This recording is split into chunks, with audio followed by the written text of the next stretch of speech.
Assalamualaikum warahmatullahi wabarakatuh. Kami dari kelompok 10 mata kuliah kewarganegaraan. Nah, pada pertemuan kali ini kami ingin membahas atau merangkum materi-materi yang telah diberikan. Nah, alangkah baiknya sebelum kita masuk pada pembahasan materi, izinkan kami memperkenalkan nama. Nah, saya Cokprima Agung Kurniawan, NPM 2240501189. Saya di sini selaku moderator.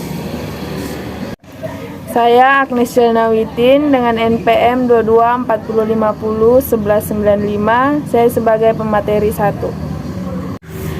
Saya pemateri 2, Adelana Fitri dengan NPM 2240501209. Saya Rehan Dio dengan NPM 2240501193 sebagai pemateri ketiga. Pada materi yang kami rangkum, kami merangkumnya menjadi 6 bab. Nah, pada bab pertama kita akan membahas tentang pendidikan dalam mengembangkan kemampuan utuh sarjana. Nah, kita sebagai calon sarjana dan profesional diharapkan bersikap positif terhadap fungsi dan peran pendidikan kewarganegaraan dalam memperkuat jati diri keindonesiaan. Para sarjana dan profesional mampu menjelaskan tujuan dan fungsi pendidikan kewarganegaraan dalam pengembangan kemampuan utuh sarjana ataupun profesional dan mampu menyampaikan argumen konseptual dan empiris tentang fungsi dan peran pendidikan kewarganegaraan dalam memperkuat jati diri keindonesiaan para sarjana dan profesional. Nah, selanjutnya saya berikan kepada pemateri bab pertama. Baiklah, saya akan menjawab pertanyaan dari moderator. Secara yuridis, istilah kewarganegaraan dan pendidikan kewarganegaraan Indonesia dapat ditelusuri dalam peraturan perundangan berikut. Kewarganegaraan adalah segala hal ihwal yang berhubungan dengan warga negara. Itu tercantum dalam Undang-Undang RI Nomor 12 Tahun 2006 Pasal 1 Ayat 2. Pendidikan kewarganegaraan dimaksudkan untuk membentuk peserta didik menjadi manusia yang memiliki rasa kebangsaan dan cinta tanah air.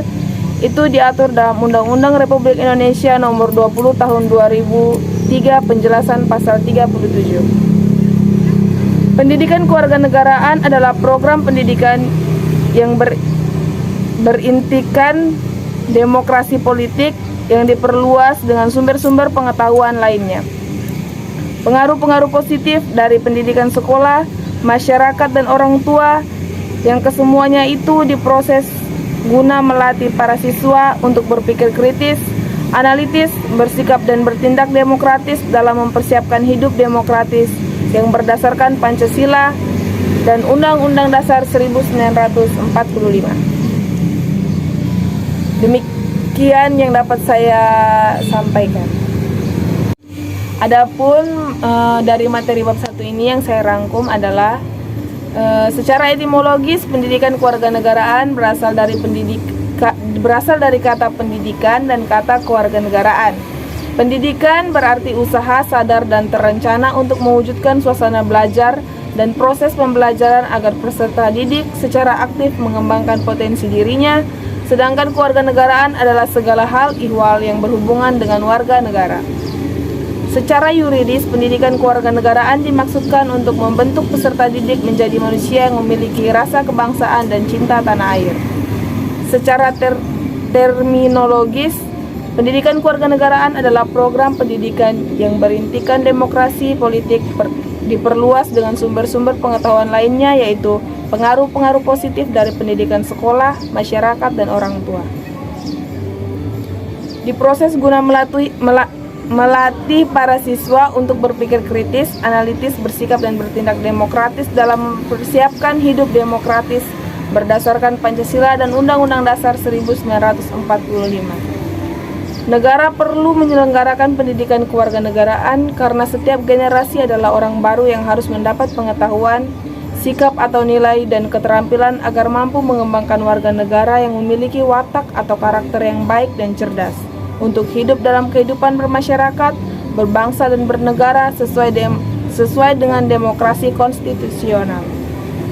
Secara historis, pendidikan kewarganegaraan Indonesia awalnya diselenggarakan oleh organisasi pergerakan yang bertujuan untuk membangun rasa kebangsaan dan cita-cita Indonesia merdeka. Secara sosiologis, pendidikan kewarganegaraan Indonesia dilakukan pada tataran sosial kultural oleh para pemimpin di masyarakat yang mengajak untuk mencintai tanah air dan bangsa Indonesia. Secara politis, pendidikan kewarganegaraan Indonesia lahir karena tuntutan konstitusi atau Undang-Undang Dasar 1945 dan sejumlah kebijakan pemerintah yang berkuasa sesuai dengan masanya. Pendidikan kewarganegaraan senantiasa menghadapi dinamika perubahan dan sistem ketatanegaraan dan pemerintahan, serta tantangan kehidupan berbangsa dan bernegara. Pendidikan kewarganegaraan Indonesia untuk masa depan sangat ditentukan oleh pandangan bangsa Indonesia, eksistensi konstitusi negara, dan tuntutan dinamika perkembangan bangsa. Baiklah, saya sebagai pemateri 1, itu adalah pemaparan materi dari saya. Nah, itulah tadi sedikit penjelasan mengenai identitas negara. Nah, untuk pemateri yang kedua, saya ingin bertanya mengenai identitas negara, yaitu apa yang termasuk identitas nasional pertama menurut sumber legal atau formal. Baik, saya akan menjawab pertanyaan dari moderator, yaitu satu bendera negara Sang Merah Putih. Ketentuan tentang bendera negara diatur dalam Undang-Undang Nomor 24 Tahun 2009, mulai pasal 4 sampai pasal 24. Bendera warna merah putih dikibarkan pertama kali pada tanggal 17 Agustus 1945, namun telah ditunjukkan pada peristiwa Sumpah Pemuda tahun 1928. Bendera negara yang dikibarkan pada Proklamasi Kemerdekaan Bangsa Indonesia tanggal 17 Agustus 1945 di Jalan Penggasaan Timur nomor 56 Jakarta disebut bendera pusaka Sang Saka Merah Putih. Bendera pusaka Sang Saka Merah Putih saat ini disimpan dan dipelihara di Monumen Nasional Jakarta. Selanjutnya, 2. Bahasa negara bahasa Indonesia. Ketentuan tentang bahasa negara diatur dalam Undang-Undang Nomor 24 Tahun 2009, mulai pasal 25 sampai pasal 45. Bangsa Indonesia sebagai bahasa negara merupakan hasil kesepakatan para pendiri NKRI Bahasa Indonesia, berasal dari rumpun bahasa Melayu yang dipergunakan sebagai bahasa pergaulan Likuafarca dan kemudian diangkat diikarkan sebagai bahasa persatuan pada Kongres Pemuda II.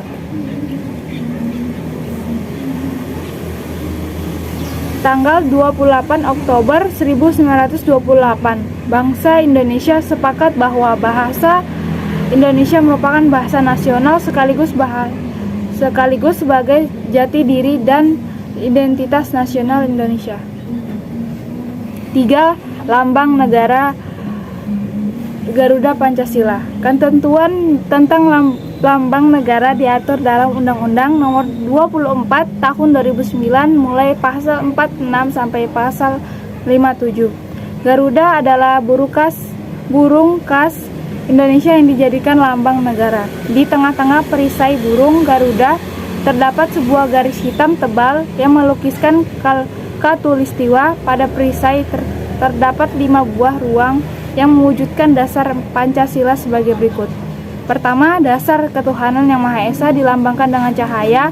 Di bagian tengah, perisai berbentuk bintang yang bersudut 5.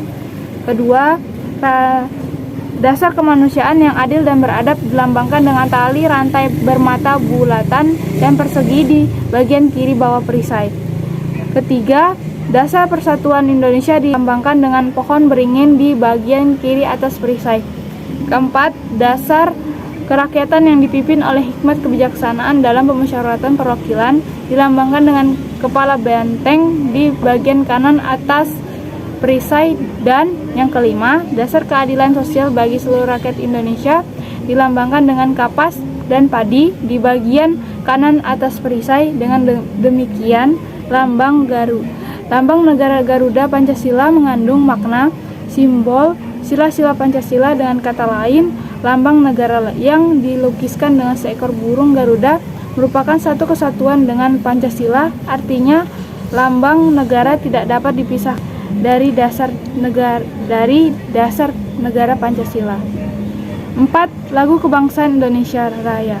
Ketentuan tentang lagu Kebangsaan Indonesia Raya diatur dalam Undang Nomor 24 Tahun 2009 mulai pasal 58 sampai pasal 64. Indonesia Raya sebagai lagu kebangsaan pertama kali dinyanyikan pada Kongres Pemuda 2 tanggal 28 Oktober 1928. Lagu Indonesia Raya selanjutnya lagu kebangsaan yang diperdengarkan pada setiap upacara kenegaraan.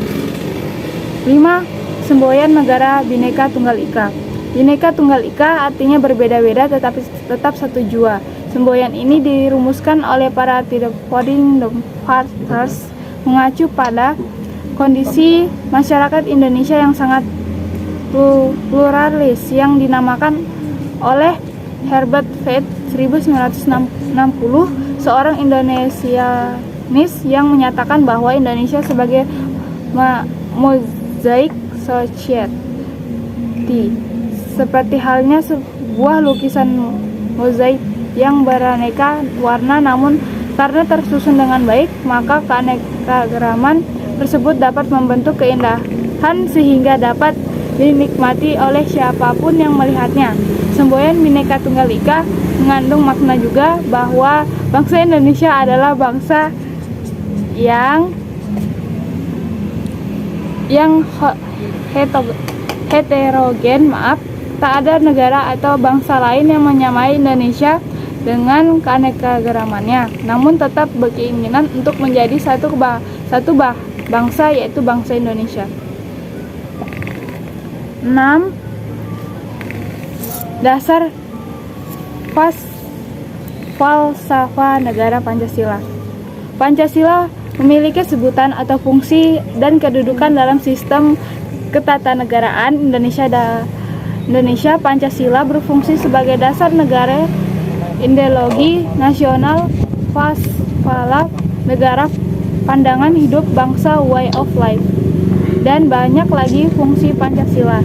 Rakyat Indonesia menganggap bahwa Pancasila sangat penting karena keberadaannya dapat menjadi perekat bangsa, pemersatu bangsa, dan tentunya menjadi identitas nasional.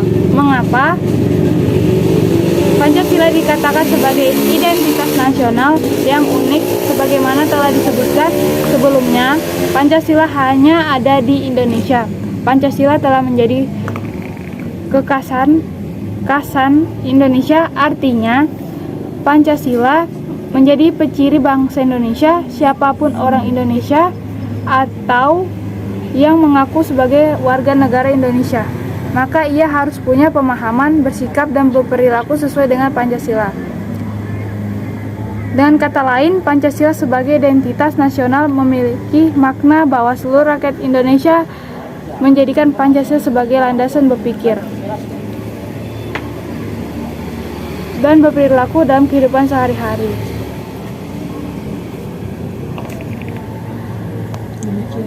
Demikian materi yang saya bawakan,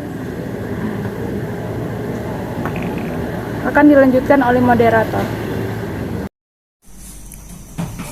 Nah, tadi adalah pemaparan dari bab 2. Sekarang kita lanjut pada bab 3 dan 4, yaitu tentang integrasi nasional. Nah, dalam mengarungi kehidupannya, sebuah negara atau bangsa, nation state, selalu dihadapkan pada upaya bagaimana menyatukan keanekaragaman orang-orang yang ada di dalamnya, agar memiliki rasa persatuan, kehendak untuk bersatu dan secara bersama bersedia membangun kesejahteraan untuk bangsa yang bersangkutan. Oleh karena itu, bagaimana mungkin suatu negara atau bangsa bisa membangun jika orang-orang yang ada di dalam negara tersebut tidak mau bersatu atau tidak memiliki perasaan sebagai satu kesatuan dan tidak bersedia mengikatkan diri atau bekerja sama sebagai satu bangsa. Nah, untuk lebih lanjut kita langsung saja ke pemateri untuk bab 3 ini. Baik, saya akan membacakan materi ketiga. Istilah integrasi nasional dalam bahasa Inggrisnya adalah national integration. Integration berarti kesempurnaan atau keseluruhan. Kata ini berasal dari bahasa Latin integer, yang berarti utuh atau menyeluruh. Berdasarkan arti etimologisnya itu, integrasi dapat diartikan sebagai pembauran hingga menjadi kesatuan yang utuh atau bulat, nation. Artinya, bangsa sebagai bentuk persekutuan dari orang-orang yang berbeda latar belakangnya, berada dalam suatu wilayah dan di bawah satu kekuasaan politik.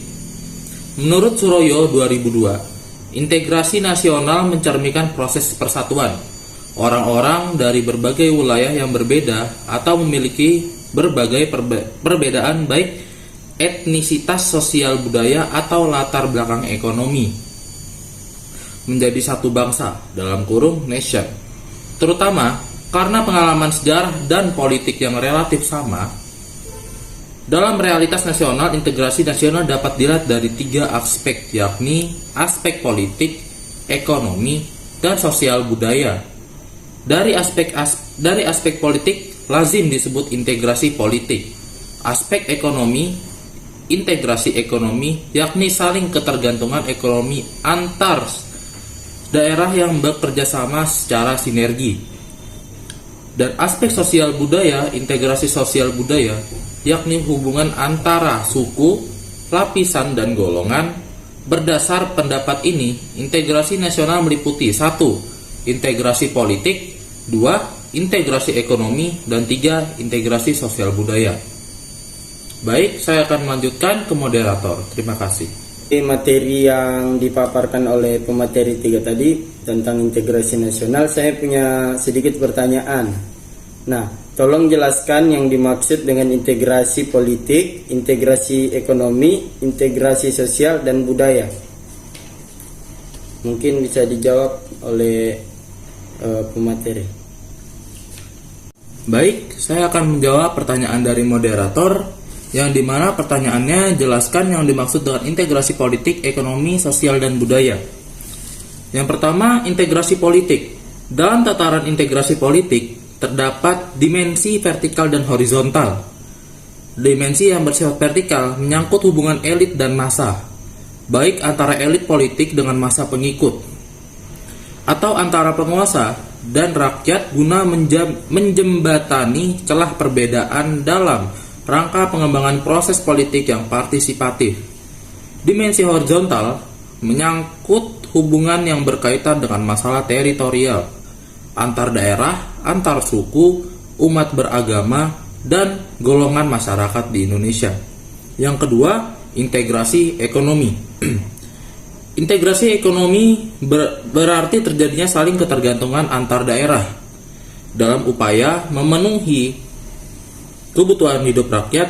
Adanya saling ketergantungan menjadikan wilayah dan orang-orang dari berbagai latar akan mengadakan kerjasama yang saling menguntungkan dan strategis. Maaf, saya ulangi, yang saling menguntungkan dan sinergis. Di sisi lain, integrasi ekonomi adalah penghapusan atau pencabutan hambatan-hambatan antara daerah yang memungkinkan ketidaklancaran hubungan antar keduanya.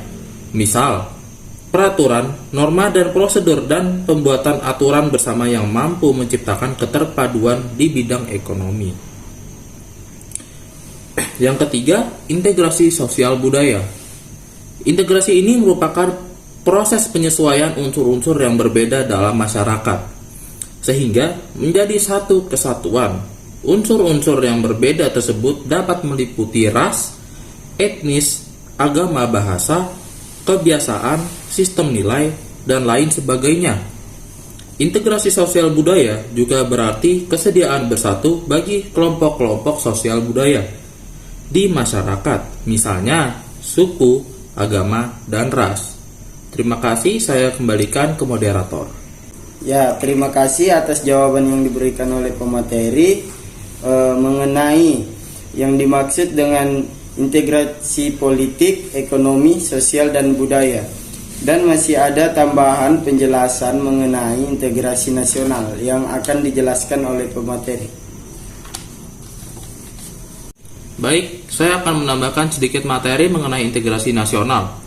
Model integrasi ketiga ini merupakan proses berintegrasinya bangsa Indonesia sejak bernegara merdeka tahun 1945. Meskipun sebelumnya ada integrasi kolonial, namun integrasi model ketiga ini berbeda dengan model kedua. Integrasi model kedua lebih dimaksudkan agar rakyat jajahan Hindia Belanda mendukung pemerintah kolonial melalui penguatan birokrasi kolonial dan penguasaan wilayah. Integrasi model ketiga dimaksudkan untuk membentuk kesatuan yang baru, yakni bangsa Indonesia yang merdeka memiliki semangat kebangsaan, nasionalisme yang baru atau kesadaran kebangsaan yang baru. Model integrasi nasional ini diawali dengan tumbuhnya kesadaran berbangsa khususnya pada diri orang-orang Indonesia yang mengalami proses pendidikan sebagai dampak dari politik etis pemerintah kolonial Belanda. Mereka mendirikan organisasi-organisasi pergerakan baik yang bersifat keagamaan, kepemudaan, kedaerahan, politik, ekonomi, perdagangan, dan kelompok perempuan. Para kaum terpelajar ini mulai menyadari bahwa bangsa mereka adalah bangsa jajahan yang harus berjuang meraih kemerdekaan jika ingin menjadi bangsa merdeka dan sederajat dengan bangsa-bangsa lain.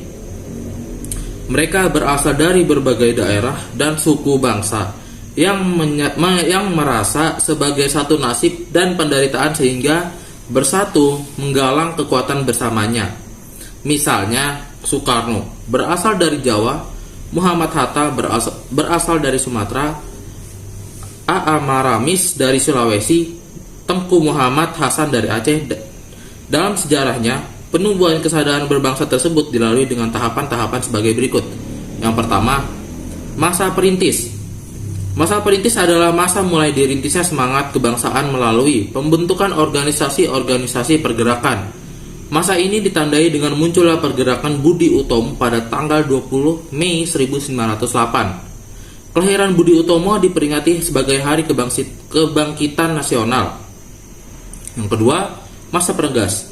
Masa penegas adalah masa mulai ditegaskannya semangat kebangsaan pada diri bangsa Indonesia yang ditandai dengan peristiwa Sumpah Pemuda pada tanggal 28 Oktober 1928. Dengan Sumpah Pemuda masyarakat Indonesia yang beraneka ragam tersebut menyatakan diri sebagai satu bangsa yang memiliki satu tanah air, satu bangsa, dan berbahasa persatuan yaitu bahasa Indonesia. 3. Masa percobaan. Bangsa Indonesia melalui organisasi pergerakan mencoba meminta kemerdekaan dari Belanda. Organisasi-organisasi pergerakan yang tergabung dalam GAPI atau Gabungan Politik Indonesia tahun 1938 mengusulkan Indonesia berparlemen, namun perjuangan menuntut Indonesia merdeka tersebut tidak berhasil. Yang keempat, masa pendobrak. Pada masa tersebut, semangat dan gerakan kebangsaan Indonesia telah berhasil mendobrak belenggu penjajahan dan menghasilkan kemerdekaan. Bangsa Indonesia diproklamirkan pada tanggal 17 Agustus 1945. Sejak saat itu, bangsa Indonesia menjadi bangsa merdeka, bebas dan sederajat dengan bangsa lain. Nasionalisme telah mendasari bagi pembentukan negara kebangsaan Indonesia modern. Dari sisi politik, proklamasi kemerdekaan 17 Agustus 1945 merupakan pernyataan bangsa Indonesia baik ke dalam maupun keluar bahwa bangsa ini telah merdeka, bebas dari belenggu penjajahan dan sederajat dengan bangsa lain di dunia. Dari sisi sosial budaya, proklamasi kemerdekaan 17 Agustus 1945 revolusi integratifnya bangsa Indonesia dari bangsa yang terpisah dengan beragam identitas menuju bangsa yang satu, yakni bangsa Indonesia. Tantangan dari dimensi vertikal dan horizontal dalam integrasi nasional Indonesia tersebut semakin tampak setelah memasuki era formasi tahun 1998. Konflik horizontal maupun vertikal sering terjadi bersamaan dengan melemahnya otoritas pemerintahan di pusat. Kebebasan yang digulirkan pada era reformasi sebagai bagian dari proses demokratisasi telah banyak disalahgunakan oleh kelompok-kelompok dalam masyarakat untuk bertindak seenaknya sendiri. Tindakan ini kemudian memunculkan adanya gesekan-gesekan antar kelompok dalam masyarakat dan memicu terjadinya konflik atau kerusuhan antar kelompok. Bersamaan dengan itu, demonstrasi menentang kebijakan pemerintah juga banyak terjadi. Bahkan, seringkali demonstrasi itu diikuti oleh tindakan-tindakan anarkis. Integrasi nasional berasal dari kata integrasi dan nasional. Integrasi berarti memberi tempat dalam suatu keseluruhan. Dalam Kamus Besar Bahasa Indonesia, integrasi berarti pembauran hingga menjadi kesatuan yang bulat dan utuh. Kata nasional berasal dari kata nation yang berarti bangsa sebagai persekutuan hidup manusia. Integrasi nasional merupakan proses mempersatukan bagian-bagian unsur atau elemen yang terpisah dari masyarakat menjadi kesatuan yang lebih bulat, sehingga menjadi satu nation atau bangsa. Jenis-jenis integrasi mencakup integrasi bangsa, integrasi wilayah, integrasi nilai, integrasi elit massa, dan integrasi tingkah laku. Dimensi integrasi mencakup integrasi vertikal dan horizontal, sedang aspek integrasi meliputi aspek politik, ekonomi, dan sosial budaya. Integrasi berkebalikan dengan disintegrasi. Jika integrasi menyiratkan adanya keterpaduan, kesatuan, dan kesepakatan atau konsensus.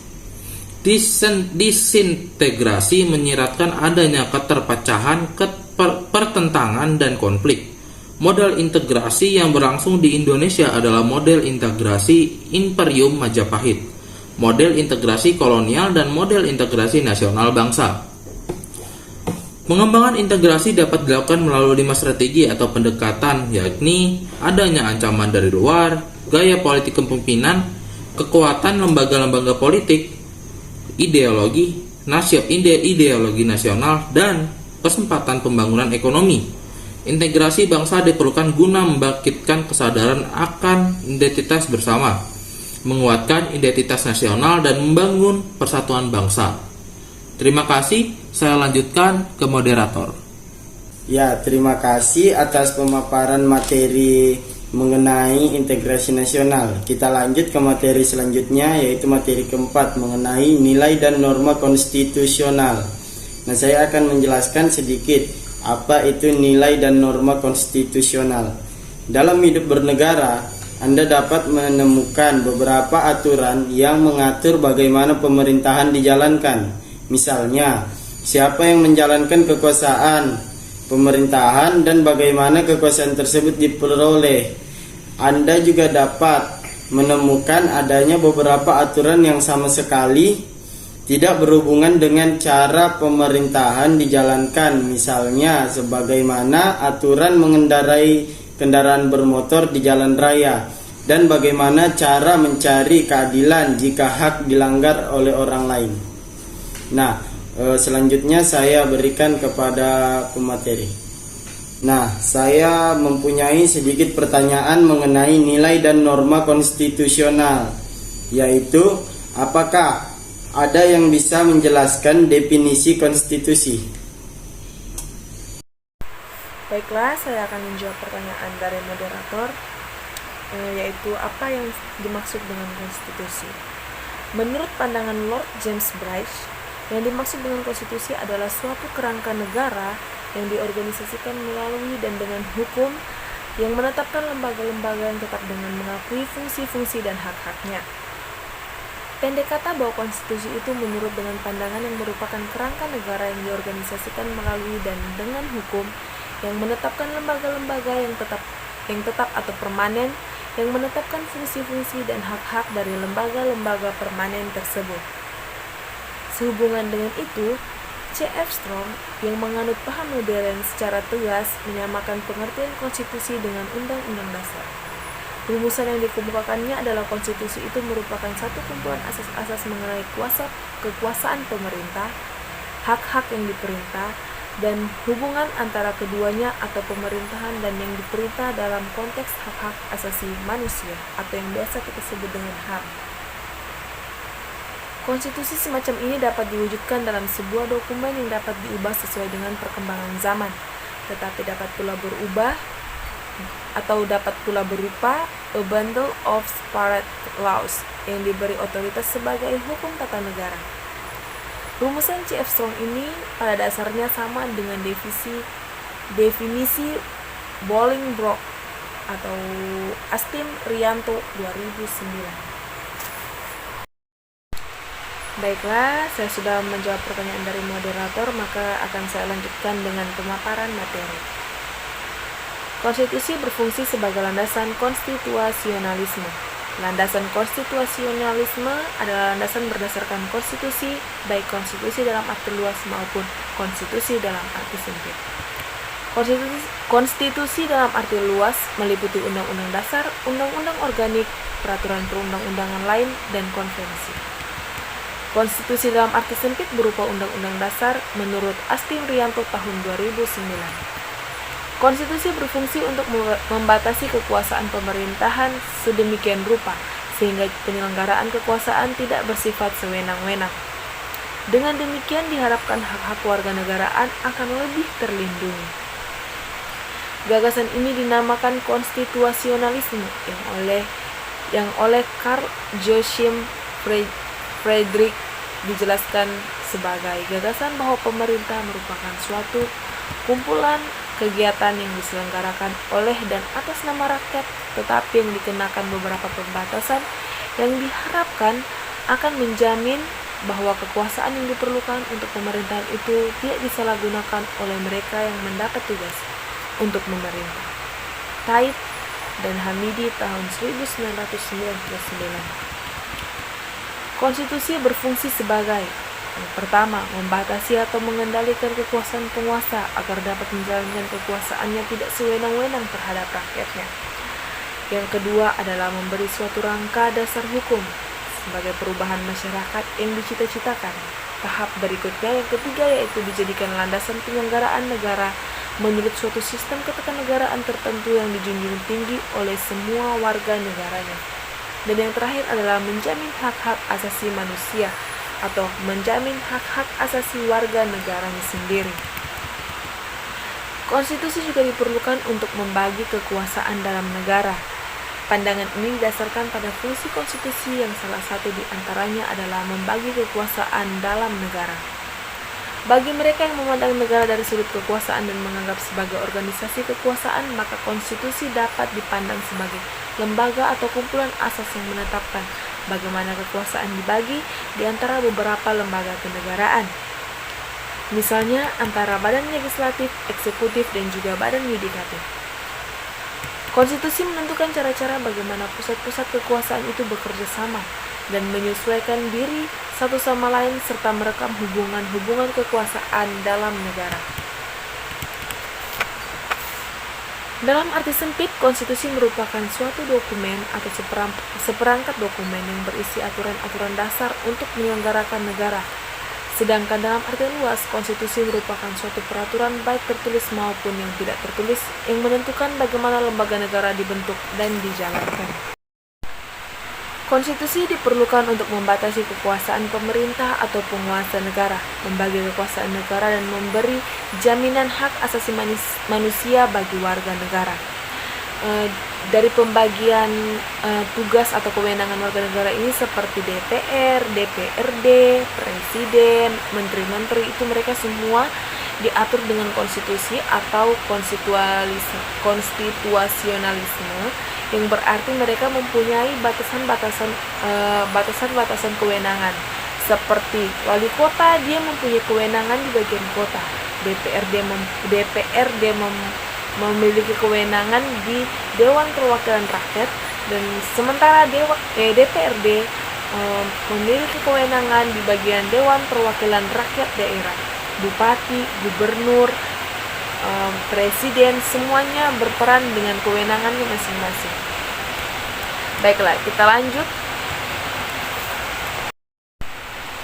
Konstitusi mempunyai materi muatan tentang organisasi negara hak asasi manusia. Prosedur mengubah Undang-Undang Dasar kadang-kadang berisi larangan untuk mengubah sifat tertentu dari Undang-Undang Dasar, cita-cita rakyat, dan asas-asas ideologi negara kita. Pada awal era reformasi, adanya tuntutan perubahan Undang-Undang Dasar Negara Republik Indonesia tahun 1945. Didasarkan pada pandangan bahwa Undang-Undang Dasar Negara Republik Indonesia tahun 1945 belum cukup memuat landasan bagi kehidupan yang demokratis, pemberdayaan rakyat, dan penghormatan terhadap hak asasi manusia. Di samping itu, dalam tubuh Undang-Undang Dasar Negara Republik Indonesia tahun 1945 terdapat pasal-pasal yang menimbulkan penafsiran beragam atau multitafsir yang membuka peluang bagi penyelenggara negara yang otoriter, sentralistik, tertutup, dan praktik atau KKN. Dalam pembangunannya, tuntutan perubahan Undang-Undang Negara Republik Indonesia tahun 1945 menjadi kebutuhan bersama bangsa Indonesia. Oleh karena itu, MPR melakukan perubahan secara bertahap dan sistematis dalam 4 kali perubahan. Keempat kali perubahan tersebut harus dipahami sebagai satu rangkaian dan satu kesatuan. Dasar pemikiran perubahan Undang-Undang Dasar Negara Republik Indonesia tahun 1945 adalah kekuasaan tertinggi di tangan MPR, kekuasaan yang sangat besar pada Presiden, pasal-pasal yang terlalu luas sehingga dapat menimbulkan multitafsir, kewenangan pada Presiden untuk mengatur hal-hal penting dengan undang-undang dan rumusan Undang-Undang Dasar Negara Republik tahun 1945 tentang semangat penyelenggara negara belum cukup didukung ketentuan konstitusi yang sesuai dengan tuntutan reformasi.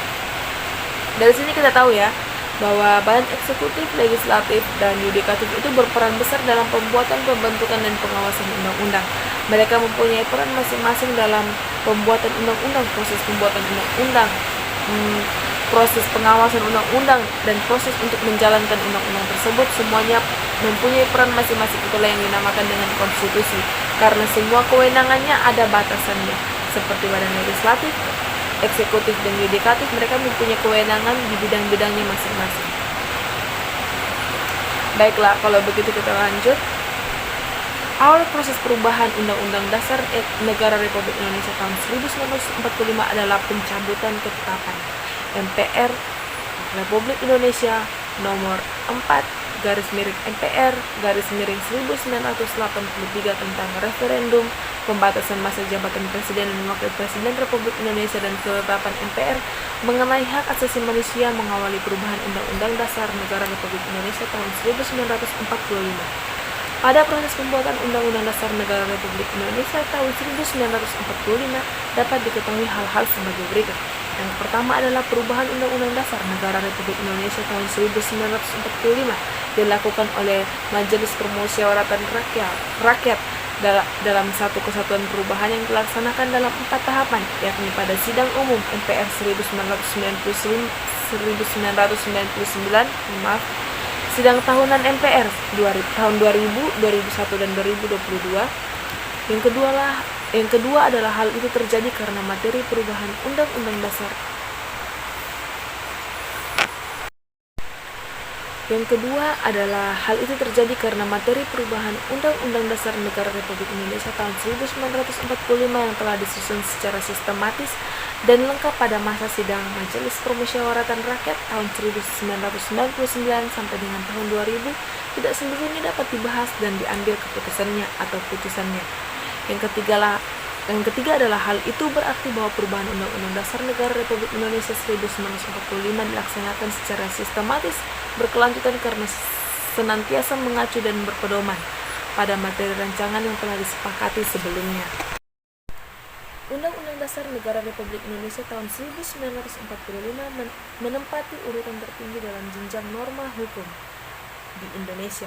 Berdasarkan ketentuan ini, secara normatif, undang-undang isinya tidak boleh bertentangan dengan undang-undang dasar. Jika suatu undang-undang isinya dianggap bertentangan dengan undang-undang dasar, maka dapat melahirkan masalah konstitusionalisme undang-undang tersebut. Warga negara dapat mengajukan pengajuan konstitusionalitas suatu undang-undang kepada Mahkamah Konstitusi.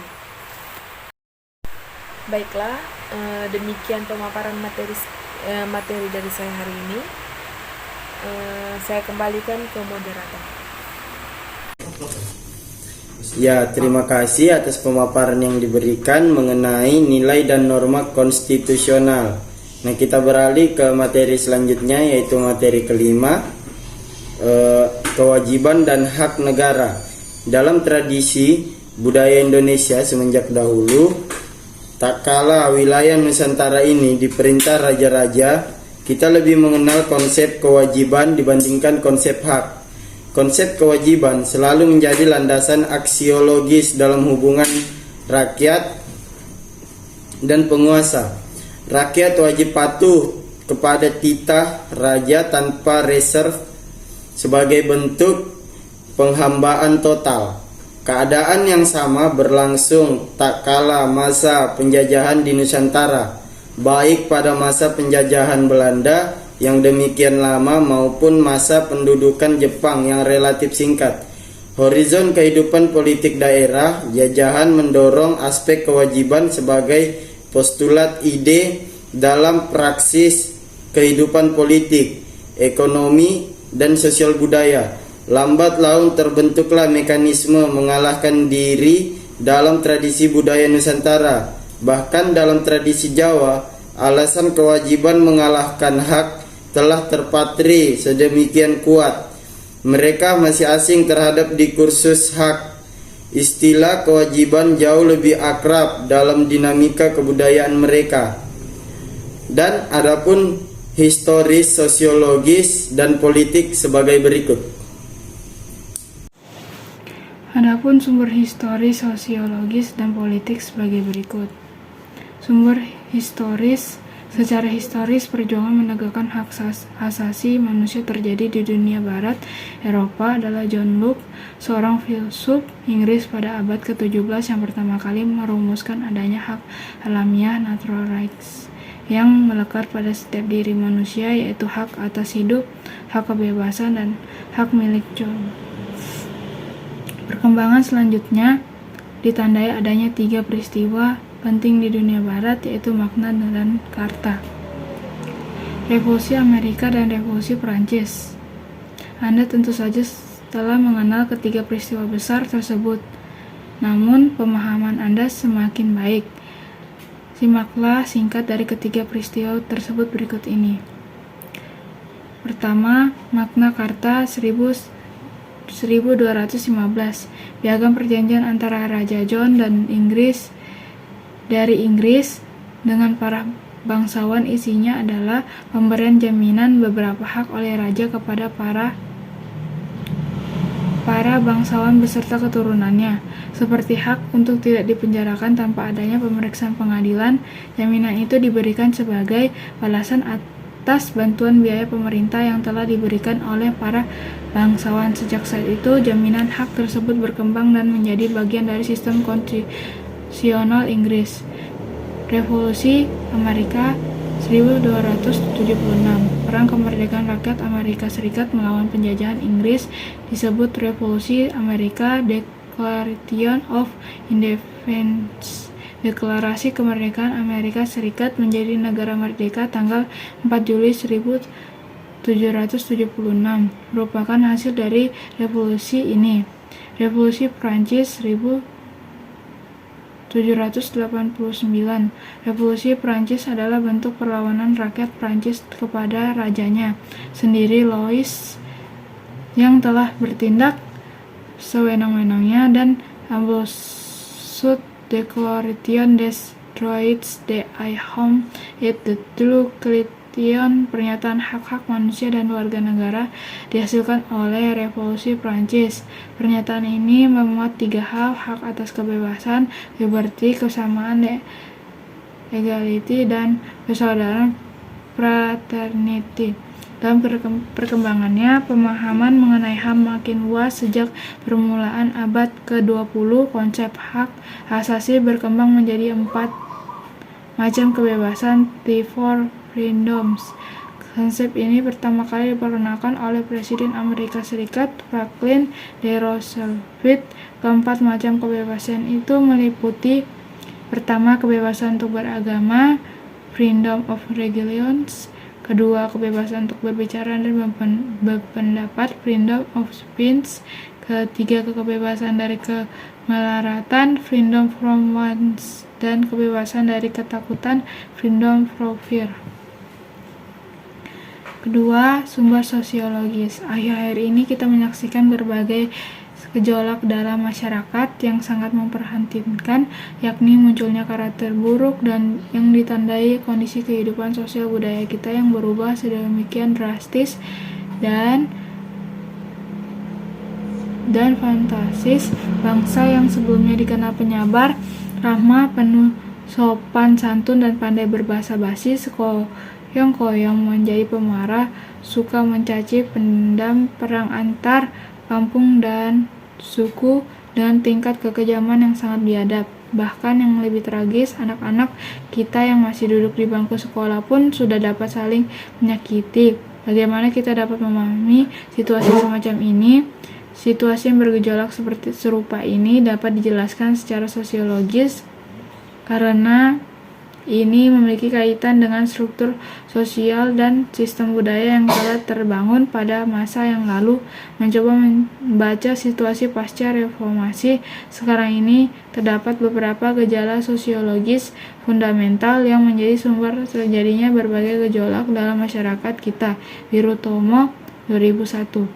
Pertama, suatu kenyataan yang memperhatikan bahwa setelah tumbangnya struktur kekuasaan atau rasi yang dimainkan rezim Orde Baru, ternyata bukan demokrasi yang kita peroleh, melainkan oligarki di mana kekuasaan terpusat pada kelompok kecil elit, sementara sebagian besar rakyat demos tetap jauh dari sumber-sumber kekuasaan wewenang, uang, hukum, informasi, pendidikan, dan sebagainya. 3. Sumber politik. Sumber politik yang mendasari dinamika kewajiban dan hak negara dan warga negara Indonesia adalah proses dan hasil perubahan UUD Undang-Undang Negara Republik Indonesia 1945 yang terjadi pada era reformasi. Pada awal era reformasi pertengahan 1998 muncul berbagai tuntutan reformasi di masyarakat. Tuntutan tersebut disampaikan oleh berbagai komponen bangsa, terutama oleh mahasiswa dan pemuda. Masih ingatkah Anda butir-butir yang menjadi tuntunan reformasi itu? Beberapa tuntunan reformasi itu adalah: pertama, mengamandemen Undang-Undang Dasar Negara Republik Indonesia 1945. B. Penghapusan doktrin dui fungsi Angkatan Bersenjata Republik Indonesia ABRI. C. Menegakkan supremasi hukum, penghormatan hak asasi manusia HAM, serta pemberantas korupsi, kolusi, dan nepotisme KKN.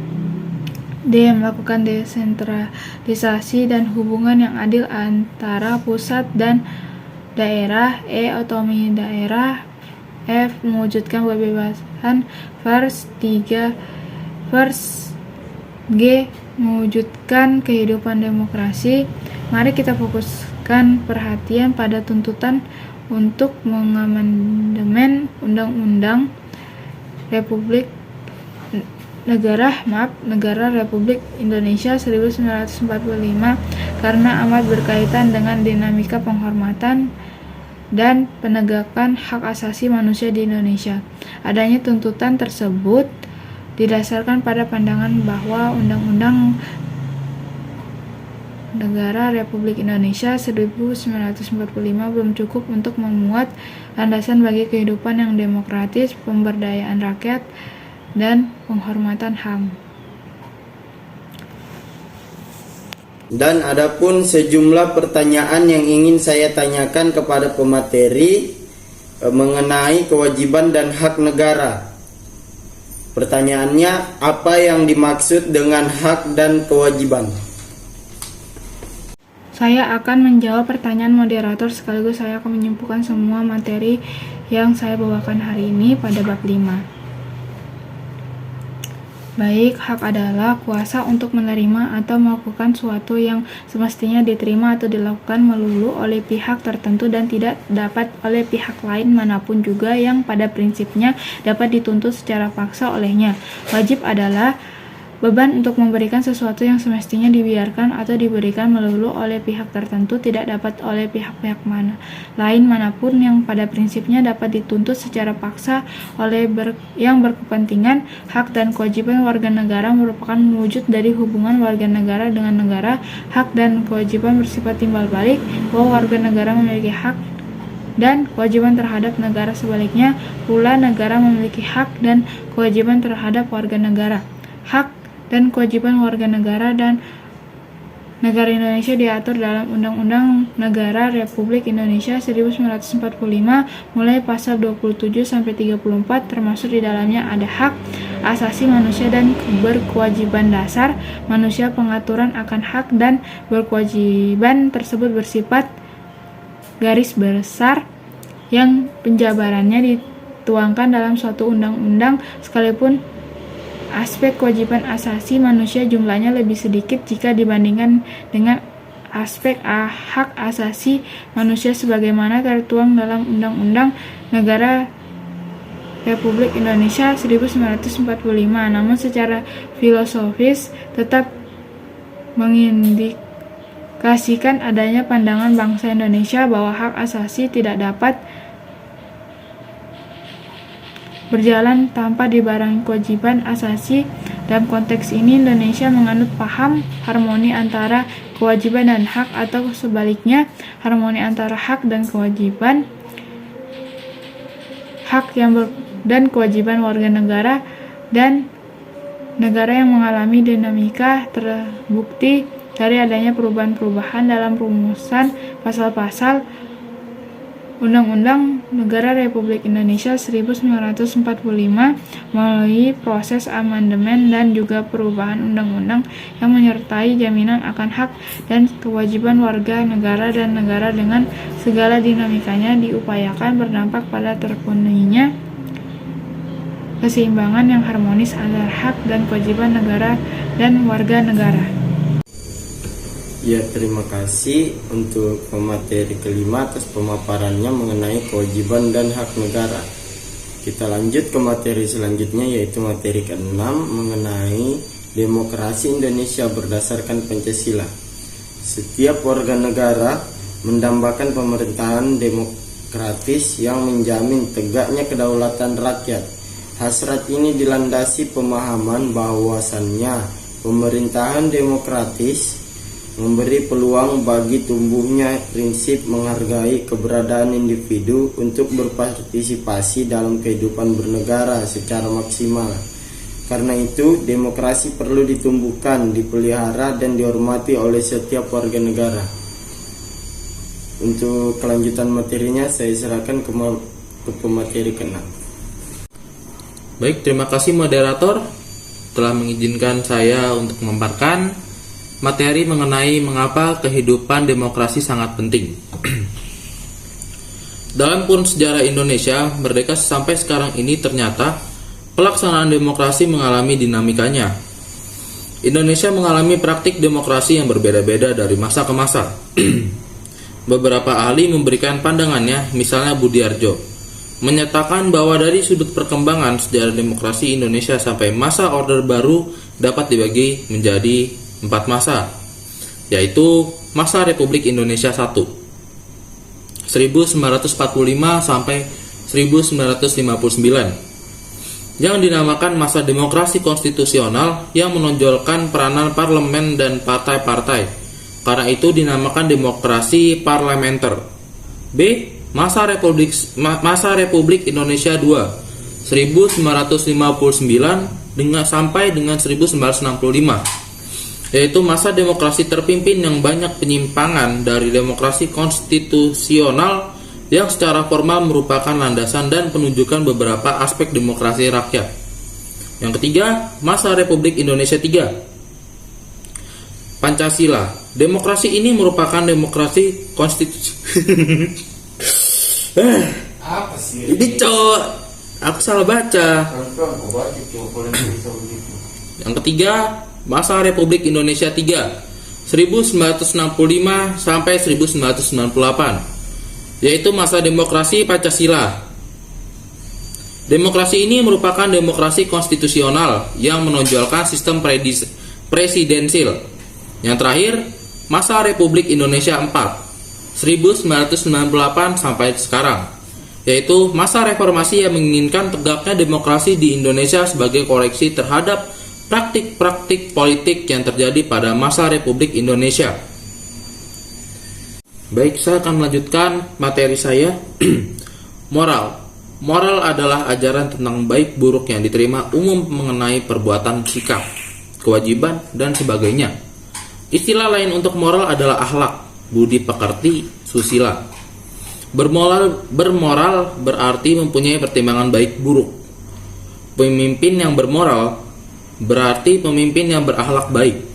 Bagi kita yang terpenting adalah mampu mengambil hikmah dari sejumlah kejadian yang menimpa para pemimpin yang lalim dan tidak bermoral itu. Sejarah mencatat semua pemimpin yang zalim dan tidak bermoral tidak mendatangkan kesejahteraan bagi rakyatnya. Sedang ia sendiri di akhir hayatnya memperoleh kehinaan dan derita. Amangkurat I, misalnya, meninggal di tempat pelarian dengan amat mengenaskan. Raja Louis XVI yang amat tiran dari Prancis mati di guillotine atau pisau pemotong hewan oleh massa. Adolf Hitler, seorang diktator dari Jerman, meninggal dengan cara meminum racun. Oleh karena itu, tidak ada guna dan manfaat sama sekali dari seorang pemimpin yang demikian itu. Jadilah pemimpin yang bermoral, berakhlak, dan berbudi pekerti luhur yang dapat memberi kemaslahatan bagi rakyat. Syarat lain bagi seorang pemimpin adalah berilmu, terampil, dan demokratis. Bersumber dari Pancasila.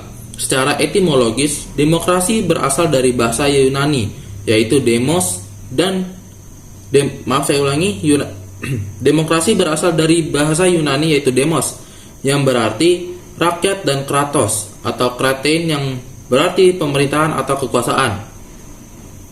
Jadi, demos kratein atau demos kratos berarti pemerintahan rakyat atau kekuasaan rakyat. Secara terminologi, banyak pandangan tentang demokrasi tidak ada. Pandangan tunggal tentang apa itu demokrasi. Demokrasi dapat dipandang sebagai salah satu bentuk pemerintahan, sebagai sistem politik, dan sebagai pola kehidupan bernegara dengan prinsip-prinsip yang menyertainya. Berdasarkan ideologinya, demokrasi Indonesia adalah demokrasi yang berdasar Pancasila. Demokrasi Pancasila dalam arti luas adalah kedaulatan atau kekuasaan tertinggi ada pada rakyat yang dalam penyelenggaranya dijiwai oleh nilai-nilai Pancasila. Demokrasi Pancasila dalam arti sempit adalah kedaulatan rakyat yang dilaksanakan menurut hikmah kebijaksanaan dalam pemusyawaratan perwakilan. Demokrasi Indonesia adalah demokrasi konstitusional selain karena dirumuskan nilai dan normanya dalam Undang-Undang Dasar 1945. Konstitusi Indonesia juga bersifat membatasi kekuasaan pemerintah dan menjamin hak-hak dasar warga negara. Praktik demokrasi Pancasila berjalan sesuai dengan dinamika perkembangan kehidupan kenegaraan Indonesia. Prinsip-prinsip demokrasi Pancasila secara ideal telah terumuskan, sedang dalam tataran empirik mengalami pasang surut. Sebagai pilihan akan pola kehidupan bernegara, sistem demokrasi dianggap penting dan bisa Sistem demokrasi dianggap penting dan bisa diterima banyak negara sebagai jalan mencapai tujuan hidup bernegara, yakni kesejahteraan dan keadilan. Terima kasih, saya akan lanjutkan ke moderator. Mungkin itu saja yang dapat kami paparkan. Saya selaku moderator mewakili seluruh anggota kelompok kami. Kami harapkan apa yang kami paparkan dapat menjadi manfaat untuk kita semua. Apabila ada kekurangan, mohon dimaafkan. Kami akhiri, wabillahi taufiq wal hidayah. Wassalamualaikum warahmatullahi wabarakatuh.